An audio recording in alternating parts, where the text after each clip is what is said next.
Days a week, and we can be there in 90 minutes. Call 1-800-GOT-JUMP. Or visit 1-800-GOT-JUMP.com. Get ready for the Cards and Braves tonight. Hamlin Total Access 620. First pitch with Mike Shannon and John Rooney 7:15. Following the game, it's Live with Mike's. Mike Shannon and Mike Claiborne. Hear it all right here on your voice of the St. Louis Cardinals. KMOX. Along the wing, Blues going it clear. Bozak leads it in. There's 10 seconds to go in the Western Conference Final. 7 remaining. And the St. Louis Blues, for the first time in 49 years, have done it.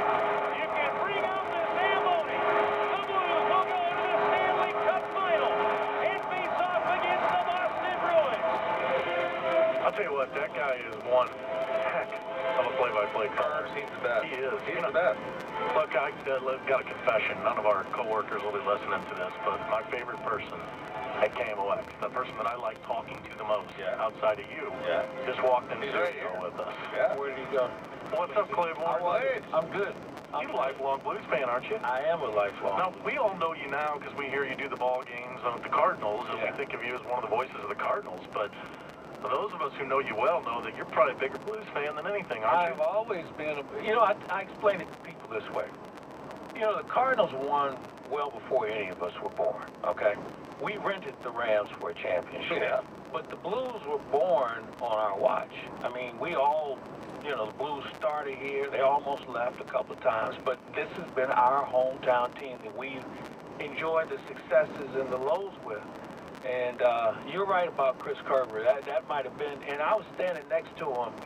I couldn't see the game because I had tears in my eyes because I was just too moved by it.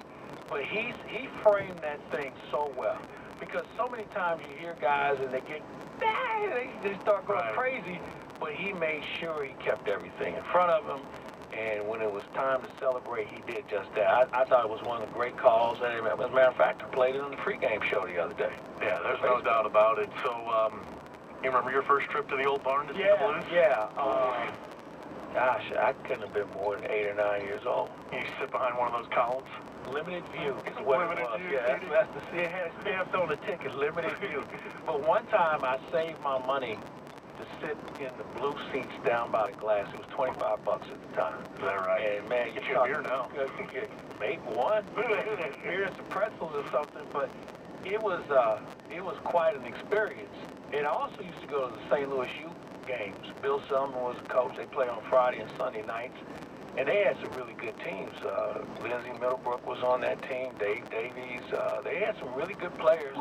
Mario Faubert, who I believe ended up playing with the Pittsburgh Penguins. So they had some guys that went on to the NHL. What's the name of the bar up on Hampton Avenue that everybody used to hang out? Was it Schmeezing? Yeah. That was like the Blues bar, wasn't it? Yeah, but I was not old enough to go there. I heard about it, though. Yeah. And by the time I got old enough to go there, I remember when my dad took me to the game, we'd park over there, and then they'd go into Schmeezings and have a beer, and then we'd go over to the game. And, remember you had the parking lot where the Arena Bowl was. Right. And, you could get out of the car like you were actually going to bowl, but it was a better parking spot than where you had to park 6 miles away.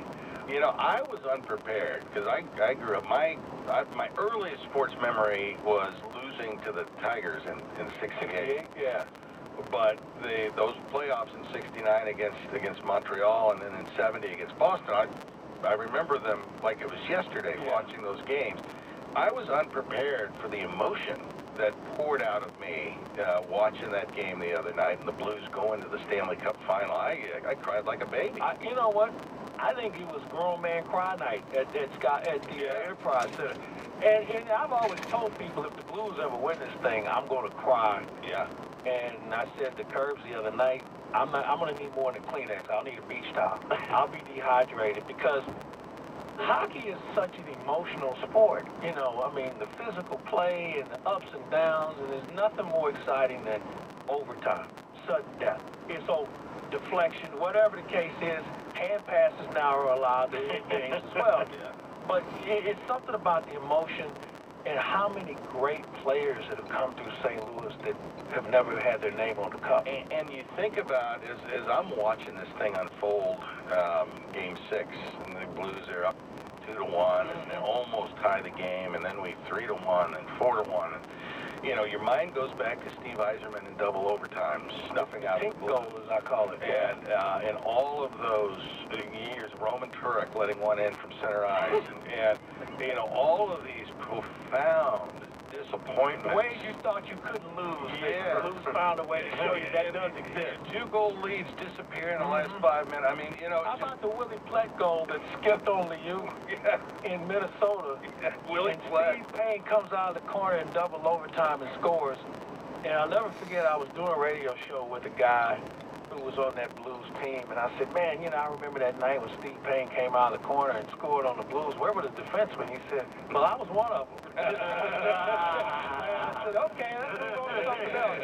But there's so many dark moments in Blues playoff history, and to see this thing unfold.